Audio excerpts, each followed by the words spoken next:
అందరికీ నమస్కారం, శుభోదయం. Welcome to money master. ఇవాళ 28 ఆగస్ట్ థర్స్డే. ఇంటర్నేషనల్ మార్కెట్స్లో పర్ఫార్మెన్స్, అలాగే మన మార్కెట్స్ మీద ఇంపాక్ట్ ఒకసారి చూద్దాం.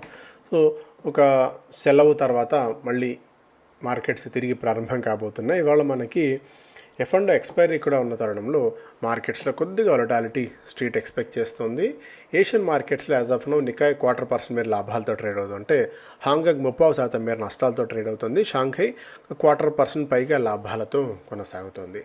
నిన్న ముగిసిన అమెరికన్ మార్కెట్స్లో నాస్డాక్, S&P 500, డౌ జోన్స్ అన్నీ కూడా 0.25% పైగా లాభాలతో అయితే ముగిశాయి. గోల్డ్ $3,445 దగ్గర స్థిరంగా ట్రేడ్ అవుతుంది. సిల్వర్ $38.85 దగ్గర కొనసాగడం కూడా చూస్తున్నాం. ఆయిల్ $67-68 దగ్గర స్థిరంగా కొనసాగుతోంది. Nvidia beats on top and bottom lines. Here's why the stock is falling. యాక్చువల్గా ఎన్విడియాకు మంచి రిజల్ట్స్ని పోస్ట్ చేయడం చూసాను, బట్ అది సంవత్సరాల తరబడి ఒక మొమెంటమ్ని, ఒక పాజిటివ్ మొమెంటమ్ని తీసుకొస్తూనే ఉంది. ఏదో పాయింట్ ఆఫ్ టైంలో ఒక చిన్న బ్రేక్ తీసుకోక తప్పదు, ఎందుకంటే చాలా కాలం నుంచి ఇండస్ట్రీ బీటింగ్ రిటర్న్స్ని ఎన్విడియా ఇవ్వడం అయితే మనం చూస్తున్నాం. సో మేజర్గా ఇది ఇంటర్నేషనల్ మార్కెట్స్ నుంచి ఒక నెగిటివ్ స్టార్ట్ కోసం మార్కెట్స్ కొద్దిగా సిద్ధమవుతున్నాయని చెప్పుకోవచ్చు. ఎందుకంటే నిన్నటి షాక్ని కూడా మార్కెట్స్ కొద్దిగా డైజెస్ట్ చేసుకుంటాయి కాబట్టి నిన్నటి ఎఫెక్ట్ అండ్ ఇవాళ మార్కెట్స్ వీటన్నిటిని బేస్ చేసుకుని కొద్దిగా నెగిటివ్ బయాస్తో మార్కెట్స్ ఓపెన్ అయ్యే అవకాశాలు అయితే కనిపిస్తున్నాయి. ఫారిన్ పోర్ట్ఫోలియో ఇన్వెస్టర్స్ నిన్న కూడా నెట్ సెల్లర్స్గానే ఉన్నారు. దాదాపుగా 6,580 crores వర్త్ ఆఫ్ స్టాక్స్ని నిన్న వాళ్ళు సెల్ చేయడం చూసాం. Domestic institution investors 6,808 crores worth of స్టాక్స్ని మన వాళ్ళు బై చేశారు. స్పెసిఫిక్ స్టాక్స్ పరంగా ఇండిగోలో ఇవాళ ప్రమోటర్స్ 7,028 crores వర్త్ ఆఫ్ స్టాక్స్ని సెల్ చేయబోతున్నారు. 5,808 రూపీస్ ఆఫర్ ప్రైస్గా ఉంది. ఇప్పుడున్న మార్కెట్ ప్రైస్తో పోలిస్తే 4% డిస్కౌంట్తో కో-ఫౌండర్ రాకేష్ గంగ్వాల్ అలాగే చింకర్పు ఫ్యామిలీ ఇద్దరు కలిసి విక్రయిస్తున్నారు. Biocon the arm received tentative approval for the US FDA for sitagliptin tablets. ఇది గ్లైసెమిక్ కంట్రోల్ చేయడానికి వాడే ఈ టైప్ 2 డయాబెటీస్ ట్యాబ్లెట్స్కి US మార్కెట్స్లో జనరిక్ వర్షన్ విక్రయించుకునేందుకు US FDA ఆమోదం లభించింది. JSW steel Andhra Pradesh mineral development కార్పొరేషన్తో ఒప్పందం కుదుర్చుకొని అక్కడ ఒక జాయింట్ వెంచర్ ఏర్పాటు చేస్తున్న సంగతి తెలుసు. దీనికి సంబంధించిన received certificate confirming the incorporation విజయవాడలో రెండు కంపెనీలు కలిసి ఒక ఆఫీస్ని ఏర్పాటు చేయబోతున్నారు. ఆదిత్య బిర్లా క్యాపిటల్కి Reserve Bank of India in principle authorization to operate as online payment అగ్రిగేటర్గా వీళ్ళకి అనుమతులు ఇస్తూ ఆదిత్య బిర్లా క్యాపిటల్కి రిజర్వ్ బ్యాంక్ ఆఫ్ ఇండియా ఒక ఆథరైజేషన్ అయితే ఇచ్చింది. అదొక పాజిటివ్ అంశం అవుతుంది ఆదిత్య బిర్లా క్యాపిటల్కి ఇమీడియట్గా. హప్టౌన్ the board approved the amalgamation of distinctive reality and Amazia developers. ఈ రెండు కంపెనీలు వాళ్ళు అమాల్గమేషన్ చేసుకున్నారు. SBI కార్డ్స్ ఫ్లిప్కార్ట్తో ఒప్పందం కుదుర్చుకొని Flipkart SBI co branded credit కార్డుని తీసుకురాబోతోంది.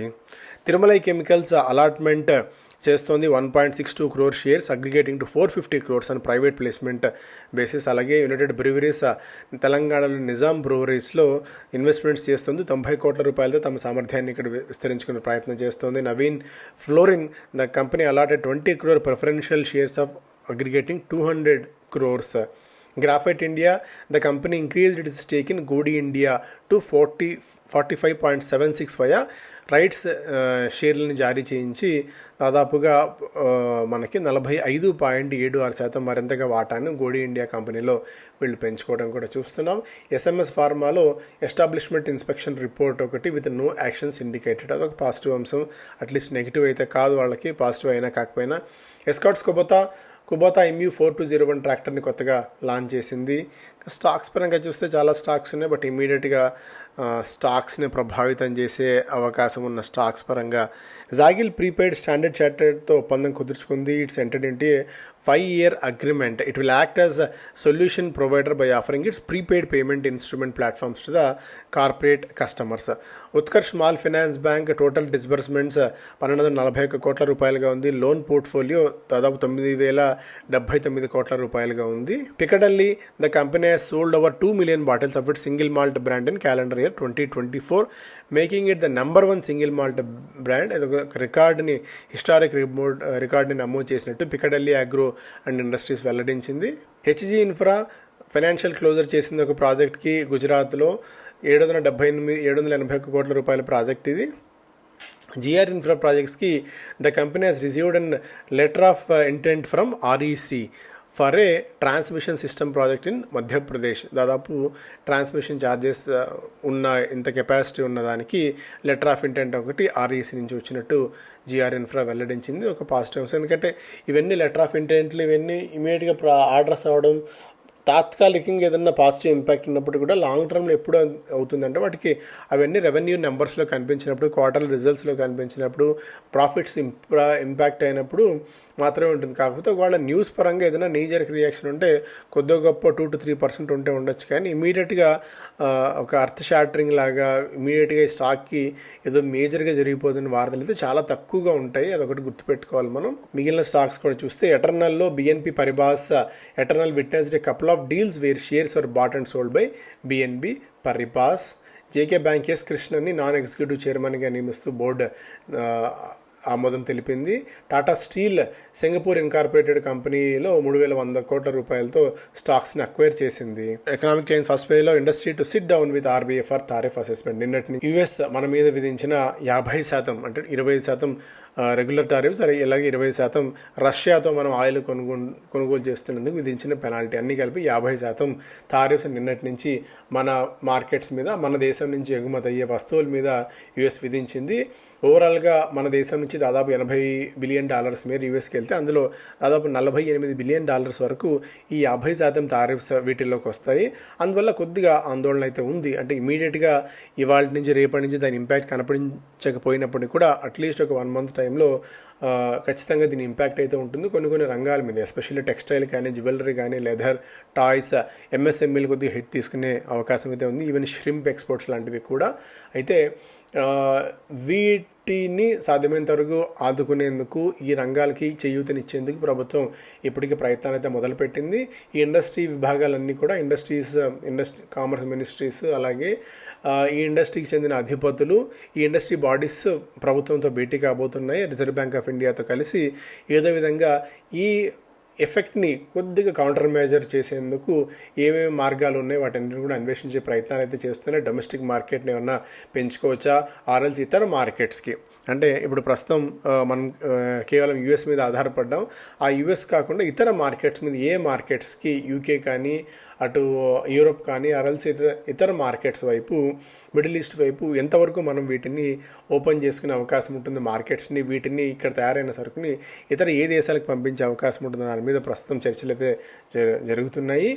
అవసరమైతే వాళ్ళకి reserve Bank of India loans ఇచ్చి ఆదుకునేందుకు కూడా ఒక ప్లే అయితే జరుగుతోంది. ఒక వార్ రూమ్లో ఈ అంశాలని కూడా చర్చకైతే వస్తున్నాయి.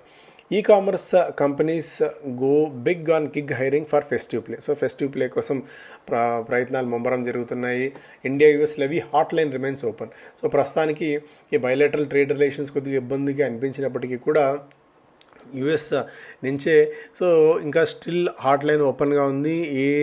ఈ 2 దేశాల మధ్య ఎప్పుడైనా సరే ఒక పాజిటివ్ అవుట్కమ్ రావచ్చు అని చెప్పి US నుంచే ఒక న్యూస్ అయితే వస్తుంది. US అధికారులే దీని గురించి మాట్లాడుతున్నారు.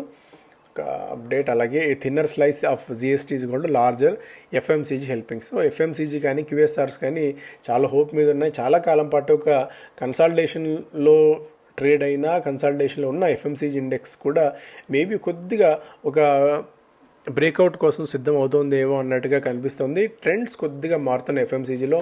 మళ్ళీ దాని గురించి మనం వివరంగా మాట్లాడుకుందాం. At the end of the day will come together అన్నట్టుగా కూడా బెసెంట్ ఈయన మాట్లాడుతున్నారు. US రిలేషన్స్ వెరీ కాంప్లికేటెడ్గా ఉన్నాయి. కాకపోతే అటు నరేంద్ర మోడీ గారు, ఇటు డొనాల్డ్ ట్రంప్ ఇద్దరు కూడా ఒక మంచి ఫ్రెండ్స్. వీళ్ళు ఏదో పాయింట్ ఆఫ్ టైంలో ఒక సయోధ్య కుదుర్చుకుంటారు అని చెప్పి US ట్రెజరీ సెక్రటరీ బెసెంట్ ఒక ఇంటర్వ్యూలో మాట్లాడారు.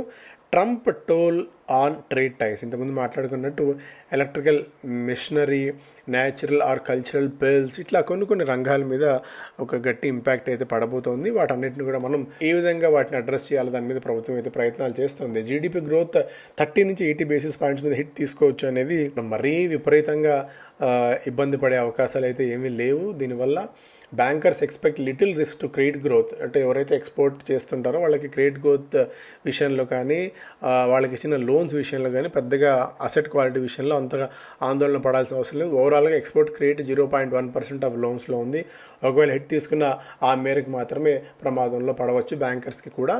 India May emerge as second largest economy by 2038 in PPP terms అన్నట్టుగా కూడా ఈ ఇన్స్టెంట్ యంగ్ రిపోర్ట్లో ఒకటి ఇంట్రెస్టింగ్ అప్డేట్గా ఇక్కడ మనం చూడవచ్చు. అలాగే defence minister takes F-35 to get US from INS platform.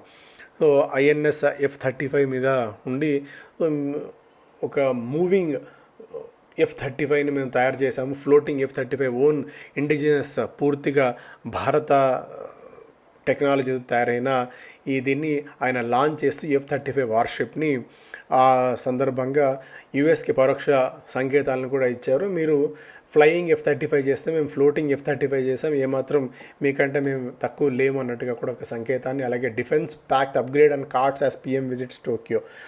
జపాన్తో maritime exercise ఒకటి. అలాగే దానికి తోడు ఏ విధంగా ఎంతగా వీలవుతే అంతగా మన చుట్టుపక్కల ఉన్న ఎకానమీస్తో సత్సంబంధాలు మరింతగా పెంచుకోవాలి, డిఫెన్స్ టైస్ మరింతగా పెంచుకోవాలని చెప్పి ప్రయత్నాలు ప్రభుత్వం చేస్తోంది. అదొకటి. అలాగే open to rethink on FDI from China says official. So చైనాతో ఇంతవరకు ఫారిన్ డైరెక్ట్ ఇన్వెస్ట్మెంట్ విషయంలో కొన్ని ఆంక్షలు అయితే మన దగ్గర ఉన్నాయి. వాటిని రీఓపెన్ చేసే విషయంలో ప్రభుత్వం ఆలోచన చేస్తుంది అన్నట్టుగా కూడా ఒక అప్డేట్. ఎందుకంటే ఏదో పాయింట్ ఆఫ్ టైంలో మనకు పక్కనున్న దేశాలతో కొద్దిగా సంబంధాలు మెరుగుపరచుకోకపోతే US టారిఫ్ ఎఫెక్ట్ కొద్ది గొప్ప ఇవాళ కాకపోయినా రేపు పొద్దున కొన్ని రంగాల మీద ఉండవచ్చు. అందువల్ల మన చుట్టుపక్కల ఎకానమీస్తోనే మనం సయోధ్య కుదుర్చుకుంటే మరింత ఈజీ అయ్యే ఛాన్సెస్ కూడా ఉన్నాయి.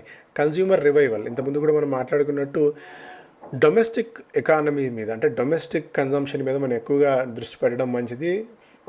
ఎక్స్పోర్ట్స్ కానీ ఆయా దేశాల మీద ఆధారపడిన రంగాలు కాకుండా దేశీయమైన కన్జంప్షన్ అంటే ఇంతకుముందు మాట్లాడుకున్న FMCG రంగాలు కానీ RLs, పెయింట్స్, లిక్కర్, ఇన్నర్వేర్ ఇలా QSRs కానీ వీటి మీద మనం ఎక్కువగా ఫోకస్ పెట్టుకుంటే మరింత పొటెన్షియల్ ఉంటుంది. ఎందుకంటే ఒకవేళ అవి ఏదైనా హిట్ తీసుకున్నా ఇమ్మీడియట్గా మన వరకు ఆ షాక్ రావడానికి టైం పడుతుంది. ఈలోపు మనం ఏదైనా డెసిషన్ తీసుకునే ఛాన్స్ ఉంటుంది.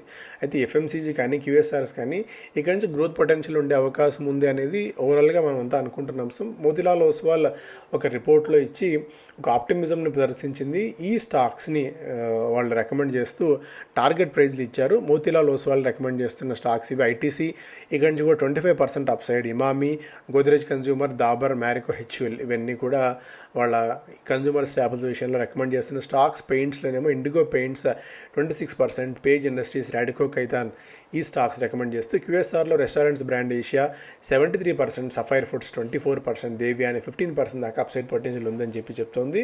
అలాగే PN Gadgil, Kalyan jewellers, Titan stocks కూడా రికమెండ్ చేస్తూ టార్గెట్ ప్రైస్ని ఇక్కడ ఇవ్వడం కూడా చూస్తున్నాం. సో వీటిని రాడార్లో పెట్టుకోండి. Opus and pivot poise for strong growth. సోర్ కుమార్ మంగళం బిర్లా గారు చెప్తున్నారు. పెయింట్స్ అలాగే వాళ్ళ ఇండస్ట్రీ ఈ కన్స్ట్రక్షన్కి సంబంధించిన కన్స్ట్రక్షన్ మెటీరియల్ బిజినెస్ అయిన బిర్లా పివోట్ ఈ రెండు ఒక స్ట్రాంగ్ పిల్లర్స్ మీద ఉండి ఓవరాల్గా ఈ స్టాక్ని మరింతగా పైకి తీసుకెళ్లే అవకాశం ఉంది అన్నట్టుగా కూడా ఆయన ఇక్కడ చెప్పడం చూస్తున్నాం. ఎందుకంటే వాళ్ళ అల్ట్రాటెక్ కానివ్వండి, గ్రాసిమ్ ఇవన్నీ కూడా మరింతగా రాబోయే రోజుల్లో రెవెన్యూస్ని తీసుకొచ్చే అవకాశం ఉంది ఈ కంపెనీకి అన్నట్టుగా కూడా ఆయన చెప్తున్నారు. అది ఆల్రెడీ డిస్కస్ చేసాం మనం.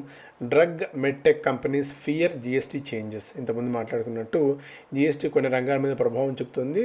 సో దానికి అవన్నీ కూడా మళ్ళీ మనకు టైం అయితే పడతాయి. Multiplex wants tickets up to 300. ఈ బిలో 300 రూపీస్ ఉన్నంత టికెట్స్ వరకు 5% ట్యాక్స్ బ్రాకెట్లో ఉంచాలి అని చెప్పి మల్టీప్లెక్స్లు కోరుతున్నాయి. అండ్ ఇంకో విషయం ఏంటంటే ఈసారి దీపావళి సీజన్కి పెద్దగా సినిమాలు కూడా ఏం లేవు. సో ఈ మల్టీప్లెక్స్ బిజినెస్, ఎగ్జిబిటర్ బిజినెస్లో ఉన్న స్టాక్స్ ఆశించిన స్థాయిలో నెక్స్ట్ క్వార్టర్ రిజల్ట్స్ పర్ఫామ్ చేయలేకపోవచ్చు అన్నది కూడా ఒక సంకేతంగా మనం ముందు భావించాలి. Zomato parent facing 40 crore GST demand.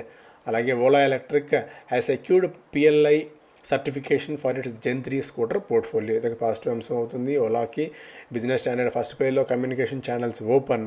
Chips, AI, rare earth, Modi to court జపానింగ్. ఇంతకుముందు మాట్లాడుకున్నట్టు జపాన్తో ఏదో విధంగా ఒక డీల్ కుదుర్చుకోవాలని చెప్పి ఆలోచన. Higher volumes, margins, potential rerating triggers for FMCG companies.